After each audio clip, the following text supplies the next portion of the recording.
Yes, sir. What's up? Season 4. Season 4, we in this thing. My name's Osagie. And my name is Krys. And this is Prophetic Foolishness.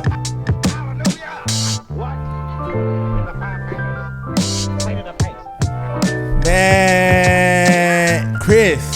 Yo. Listen, it's been a long time coming, bro. It has. I mean, I know y'all upset at us. Y'all ain't heard an episode in some time, but you know, we've been going through some things. You know what I'm saying? We've been having a lot of life changes. A lot of life changes, you know what I'm saying? As you can see, we're in a different location. You know, big shout out to Chris Henry. You know, purchased a new home. There's a lot of different things going on. A lot of things. But before I even start into all that, I just want to say, man, if you're listening to this and you've been rocking with us and you've been holding out, we say thank you for being a Prophetic Foolishness fan. Thank you. Thank you for going back and listening and catching up on the old seasons. You know what I'm saying? We done bought some of our own stuff now. We got our own equipment. You know what I'm saying? So it ain't going to be too long for us to be getting episodes out to you guys. So thanks for rocking with us. We're going to keep getting y'all some stuff out. But if this is your first time, you don't even know how you got on this podcast. You don't know what's going on. Chris, tell them what we do here. Who are we? So this is Prophetic Foolishness, where we talk about uncommon topics that might engage with the common person and give them a space to challenge societal norms. Yes, sir. That's what we're here about, man. Yep. So if it's your first time listening, we say welcome to the fam, man. You know what I'm saying? It's good to be back. You know, this arena, this space for me and Chris, more than you realize. Hopefully it blesses you in your ears, but for me and him, it's dope too. It's good. I mean, it's refreshing to be back behind the mic, you know. I'm telling you, you know what I'm saying? It's almost like the mic, this place is therapeutic. Call it what you want, man. Yeah, but this is sacred. It's sacred, you know what I'm saying? That's why no one else is in. It's just us, you know what I'm saying? Us chatting with you guys, man. So hopefully as you're listening or watching, man, you feel the love, you feel the vibes, man. We're really here to continue to bring you guys the best content. And I promise you, season 4 is going to be the best season yet. Season 4. We're going in, we're going there. You know what I'm saying? With everything, anything, we going straight for you, coming straight for the throat. So keep rocking with us this season, man. We got so much good stuff for you, for real. Life changes happen, you know what I'm saying? Just a quick overview, man. Yeah, what's happened in your life last couple months? Man, I started, last episodes we recorded, since then I've been in grad school, man. You've been in grad school. Grad school, you know, working from home, middle of the pandemic, got the vaccination. There's just been a lot. I bought a home with my wife. Man, you just breezing over all these big things. We got so much content to get to the streets. Oh, man. You know, we got to keep our ears to the street. Y'all don't care about what's going on with me. Y'all care about what I got to say. But that's funny. You know what I'm saying? It's been a blessing, bro. Like, we've been in grad school. Me and my wife are doing the same grad school program, which has been awesome. We bought a home together. You know, 5 minutes from one of my very good friends, Chris. You know, you might know him, but his name is Chris Henry. I bought a house 5 minutes from him, bro. 5 minutes down the road. Yeah, bro. You're my workout partner. So, you know, it's super cool living this. You take a left and then take 2 rights. So, yeah, man, that's been my life. What about you, boss? I mean, very much so the same. Me and my wife, we built a house. Come on, built it. Come on now. We were inspected every inch of this thing. We was here with the builders every single day. They knew us. My boy Chris brought some beers to some of the builders, man, and just kicked it with them. As I just talked with him. I was like, "Hey, what's going on?" You know. Yeah, that's the good stuff. That's hilarious, man. So hopefully, man, y'all been, following us on Instagram and hopefully just catching up. But there's been a lot of life happening. Hopefully, as we continue with the season, man, as we grow as people, as we grow as men, as we grow as black men, as we grow as podcasters, you guys will grow with us. I mean, those of you who's been rocking with us, you've seen since season 1 where we're at season 4 now. You know what I'm saying? We got a ring light now. We used to just have to do natural light. You know what I'm saying? So we're going to keep adding light. You know what I'm saying? We getting better. We keep on getting better, bro. Yeah. So, thanks for rocking with us, man. So to start off this week, man, you know, we got the very first hot episode. The very first one. Season 4. And you know what we do is we go there, bro. Like, if there's anything we do here at Prophetic Foolishness is we go there. We want to challenge the societal norms. We want to definitely go there. So this week, you know, I know the last 9-10 months has been crazy for a lot of people. Yeah. In the 9-10 months has come a lot of hardship, you know, a lot of pain, sorrow. I mean, we're in the middle of a pandemic. Regardless of where you were in it, I think people were affected, whether socially, like economically, it hit people's families, whatever the case may be. Affected in some way, shape, or form. No one was untouched. Yeah, exactly. And I think a lot of it is being uncovered now as like things are starting to open back up here in Texas. Yeah. People are realizing how much it like affected their emotional, mental, spiritual, all of that. You know what I'm saying? All that, even like people's like work lives and stuff like that. And so in that, I think even as me and you have been talking, I think one thing that has really come to our front doorsteps is the topic of grief. Yep. You know, and how at times we as people don't really know how to grieve, or different people grieve, where there's not really like a blueprint on grief 101, how to walk through it, how to get, you know, through it. It really looks so different. So for this episode, man, I would love for you to just start us out and walk us through what your journey's been like. I know something recently, and this is so timely, of what grief has looked like in your life. And I think even being your friend, it's allowed me to walk through it with you, but also like introspectively look at myself. So talk us through, Krys, what's been going on with you and like how you've been first-handedly like learning and going through grief recently, man. Yeah. I mean, it's definitely been a learning experience for me, I guess. Part of life is death, which is strange to say, but a few weeks ago, my big cousin, my sweet cousin Chrystal, tragically passed away. Yeah. It was just so sudden and unexpected. It really hit our family like a tornado. You know. And just getting back to Texas, really from going to Florida and being with the fam for a few weeks just to be in the space. But with that, I mean, there comes so many emotions. Yeah. I mean, there's things in myself. Yeah. There's things like, I mean, working, helping, or trying to be supportive for other family members, like my cousins who were Crystal siblings or uncles, or just trying to be supportive in any way, shape, or form, and then trying to like wade through what my feelings are. So in that, I have a question. What was your initial like feelings and emotions when you first like heard the news? Like raw, what was going on in Krys Henry's mind? Yeah. When, you know, the craziest thing is like she was airlifted to a hospital on, I mean, I remember it like it was on Sunday night. I had just gotten back from playing basketball and my pops called and was kind of giving me the rundown of the situation. And in my head, you know, she had a stroke. She threw a stroke.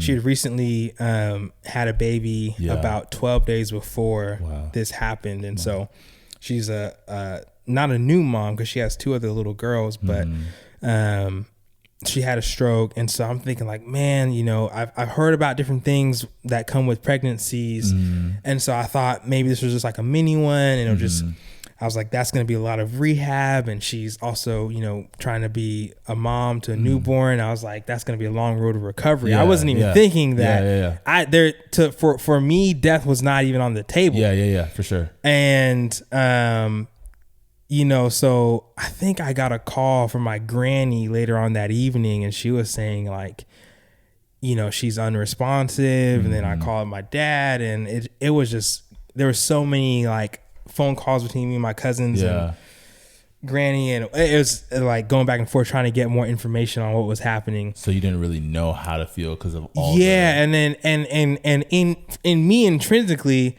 you know, I'm holding on to hope. You know, I'm thinking, you know, I'm praying. I remember I was just like, I don't know what else to do but to just pray in this situation. I even texted our community group, explaining the situation. And I was like, yo, like, this is what's going on. I don't know what to do. I'm helpless. And also I'm 1,000 miles away from the rest of my family who's here in this situation. So like, it was just a flurry of information, flurry of feelings. It was a lot. I think from my perspective, and granted, very on the outside, but just being your close friend, in you texting it, I know you to be a very like dependent, strong, like I mean, sometimes this is what we like classify strong as someone who very put together or whatnot, doesn't really like it's not very like emotionally sporadic, right? But I think for you sending that message, I realized I was like this is not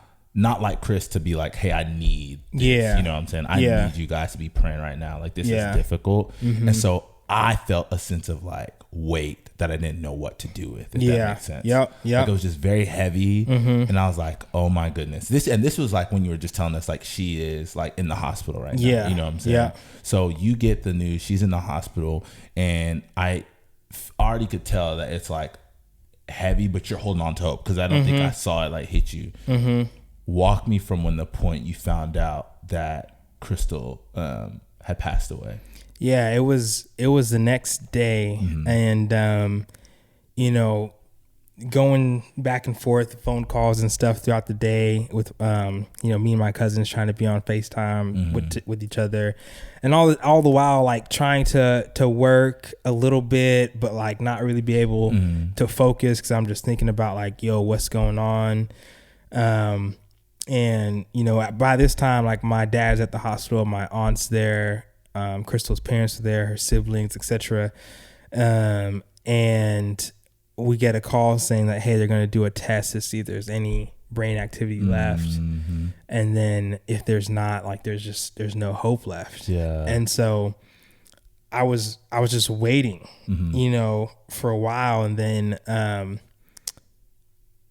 we got the call. Me and my cousins, we all got on FaceTime together and we're just kind of waiting. And then we got the news at the end. I broke down. I just broke down. And me and my wife, we just cried for a while. And I think, we were on the phone with my cousins and we just cried. Because it was just so unbelievable.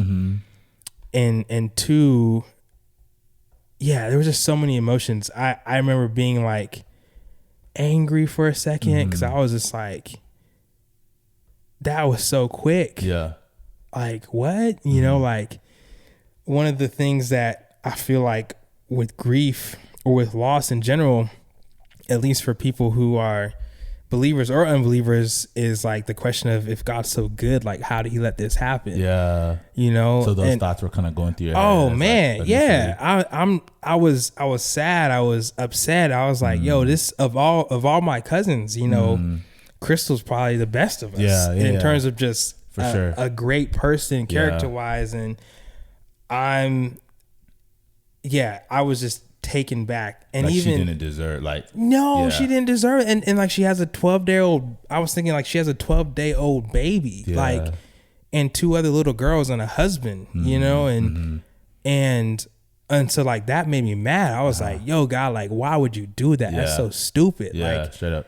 Like, that's dumb. And so I was pissed off for a little bit, and then just sad, and like 3 weeks before then, we were in Florida for my granny's 80th birthday. And the night before we were supposed to leave, like Chrystal texted me and was like, hey, you want to come over and see our new house? And we had just been kicking it with the family all day. And I remember I fell asleep. I took a nap. And then it was like late in the afternoon and we had an early flight back. And I was just like, you know, I'll just see it next time. And like that was just ringing through my head. I was like, man, like I let a chance to hang out with my cousin. I didn't even realize that would have been the last time I saw my cousin. And so I like went back to that text and I was like, dang it. Like, I don't know. There were so many things. I was upset. I was sad. I was a bunch of different things. I think especially even with grief, I think as I'm learning, because I think a lot of times when you're a child or you're a kid or you're young, to a certain degree, your innocence is kind of shields you from like the depths of grief, unless it's like a direct on like brother, sister, parent, you know what I'm saying? A lot of times the weight of grief, I don't know, and maybe this is me ignorantly, but especially as a dude or as a man, like I don't know if I've like felt or walked through grief, if that makes sense. Sadness, yes. Frustration, yes, but grief, you know, like down to its core. And in the recent years, as I've actually tried to healthily process grief, I feel like a lot of times, or even walk through people with grief, a lot of times it's like I know myself is I am fighting to try to find the light at the end of the tunnel. But a lot of times you can't in the midst of the darkness and hardship. Yeah. So what was that like for you? Obviously, like, that's a great question. I think you were, and just, I mean, walking alongside you, I felt the confusion, frustration, anger, almost disbelief. Yeah. And all that is what makes up the darkness or the pot thereof grief. You know, if it's one, it's like, okay, I can deal with sadness right now, but like all those different things. So like, what was the process for you? Because I know we talked about beforehand how grief is so confusing, but like you just knew you had to get to Florida. You know what I'm saying? Yeah. So, I mean, I immediately started looking at flights because, you know, that happened she passed away on a Monday, and I don't know, I just felt like way far away from my family, and like, I don't know, the folks who would, I felt like I just needed to be close. Yeah. And so started looking at flights. I found one for, I think it was like a day or two later. Cause I was like, we gotta go. Cause the rest of the time here, I just kind of felt like a sitting duck. You know? Yeah. And I think that part of the thought process that I was going through, I'm a believer. And so, you know, wrestling with like, and my cousin Crystal was a believer too. And so trying to believe that like her being absent from this life is her being present with the Lord. Yeah. And was that hard to like really grasp on at times? It's hard to grasp. The part that was hard to grasp for me was like her being with the Lord is better than her being here with us and her kids. Yeah. I'm just like, God, like I don't get it, or I don't really I can't comprehend how that situation is better. But somehow the scripture says that he causes all things to work together for the good of them that love the Lord, for them that are called according to his purpose in Romans 8:28-30. And, but for me, I'm just like, I just don't, it's hard for me to see what good can come from this right now. Cause all I see is pain. And so that was kind of like my early thoughts as we went through the week. You know, some other things and scriptures come to mind. Like there's one in Ecclesiastes that says it's better to be in a house of mourning than in a house of birth. And the reason why Solomon writes that is because typically when you are in a house of mourning or you're at a funeral or something like that, people typically consider their lives and the way they're living and the small amount of time that we all have left versus being in a house where there was a birth or where a baby was just born. Everyone's just kind of, you lose a sense of time, like, oh, this baby's so young, they have the rest of their lives ahead of them. Man. The catch-22 for me is that like I'm in a place with both. Yeah, dang. Because my little cousin was just born, and her mom is gone, and so it's like I'm considering like, oh, I have this little bit of life left. Yeah, we all are talking like this, but then there's also this new life who's here right now, who's gonna have so long to live and all these different, so it's a confusion and emotion. It was and I was happy to be at home and see all the family coming into town, but then also still sad that what we were gathering for. And it was like, it was weird, like in moments of one-on-one conversation with different cousins or uncles or her husband or whatnot, like there would be times of like sorrow and grief, but then as we're in a big group, we're like laughing and very jovial because we're a family and we're all together and we live apart. And so it was a weird mix of everything. I think that's one thing I've come to learn about grief in itself is like, just because joy is present doesn't mean there's the absence of grief. Yeah, that's true. That the two can actually coincide hand in hand. And so sometimes like, as you see people laughing or smiling and stuff like that, does not mean that there is the absence there of sorrow or grief. You know, it might just come in waves and emotions. And I know when we talk, like, you came, got your hair cut, and, you know, there would be moments where it's like, woo, but then there's moments where it's like, it's overwhelming. And I think that's the complexity there of grief. It's not this consistent thing that is like, hey, it's here, like it's tangible and here, but it comes in waves continuously until you're able to, it comes in waves. It comes in waves. There's, from what I've realized, there's no always like an end date. The light at the end of the tunnel isn't like we're 5 miles away. You know, sometimes it's just like, hey, it's just here. You know it is. Saying? Yeah. And so with that, like, do you feel like, I think the beauty of family, and even in this situation, is that there is a sense of healing, even if it's a little bit, that does come with those who are like closest to you. You know what I'm saying? Who understand you and walk with you. So, like, for sure. How was that for your soul emotionally? Because I know being here, confused, like frustrated, hard, sad, angry. You know what I'm saying? What did going to Florida and then coming back, if you could look back and see that whole emotional, you know, journey that you're walking through, because I don't want to say gone through, because I think it's still very present. You know, we're not even, you know, 3 weeks, 2 weeks out. You know what I'm saying? What did that look like for you? Yeah, I think it was amazing just to be around family, and my family, we're very much so quality time oriented.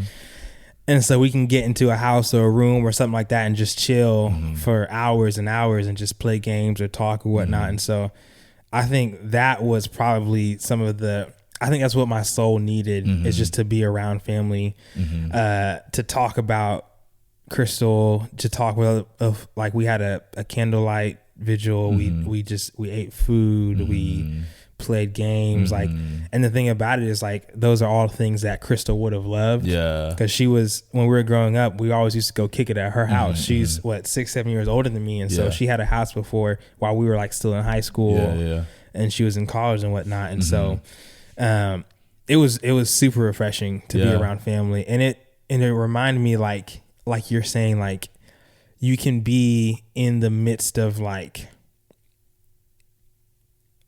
a sorrow and hold on to hope that like things aren't going to always be as painful as they are right now. Yeah. Because the thing that I realized now, being a couple weeks out, is that, you know, even though we haven't walked through the death of someone who was like a peer, not a grandparent, like a peer, like, death is such a part of life that it's going to continue to happen. Yeah. And I was thinking about this story in the Bible where Lazarus died and Jesus raised him back to life, right?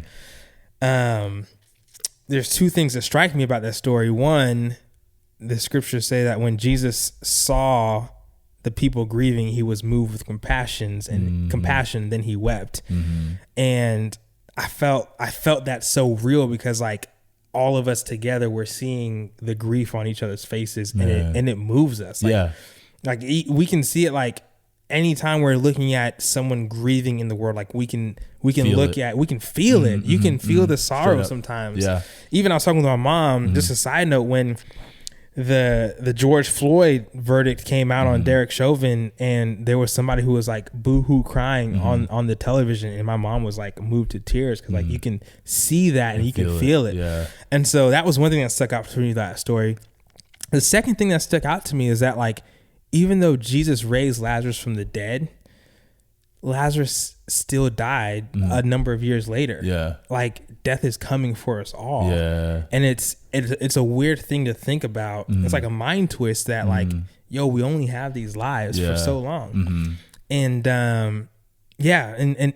death seems wrong. Yeah. You know, it just seems wrong. It seems like a evil thing, but that's something that I'm still kind of wrestling through and processing, like how to think more, I don't know, just how to understand how to think about death, I think. Yeah. I think especially growing up, you know, our perspectives being black men that grew up in this country, I've noticed that a lot of times we don't really have models or spaces to which we can look to like how to grieve well, if that makes sense. Even as I think of just like things that were subconsciously like taught to myself, it's like, hey, grief looks like get over it, internalize it, and then like you have to be strong for everybody else. Start choosing joy really quick, you know what I'm saying? But what I've come to realize that does is negates the feelings that you're actually feeling, so you don't healthily process it. Yeah. And it comes back up in different ways. For sure. And I think that is one thing that I've been trying to, I think I encouraged you in this, that I was like, man, feel your feelings fully so that you can actually cling to hope. Yeah. Because a lot of times, sometimes you're like halfway feeling your feelings and then halfway trying to cling to hope, and you don't do either of them well. But I think one thing, I guess, challenge I like am having for myself is like, it's okay that there's no blueprint for grief. You know, it's okay that somebody's grief might look different than somebody else's. You know, it's okay that different things cause people grief. You know? Like I think me specifically, even in just like hearing about Chrystal, then like the news and seeing a lot of Black death, and just like that being like the last few weeks, it's been so like, I felt like it was just like heavy on me. And I'm like, I don't know what to do with this. You know what I'm saying? But I think allowing myself and us allowing ourselves to feel, it seems so like simple and like, hey, feel your feelings. Yeah. But like, there's so much stuff that can be put into us. It's like, hey, bottle that up or push that away and get to the light. Without actually walking through the journey of like the feeling and how to like, how to maturely deal with them. You know what I'm saying? Because that's something that's really, I think, I don't know, it's almost a privilege sometimes to have the space to work through those feelings. Because I know in the past I've seen or I've witnessed people have to deal with grief and then immediately have to go back to work or something like that, or have to, you know, take care of their family and or different things like that. The things that life throws at you as an adult. So yeah, it's tough.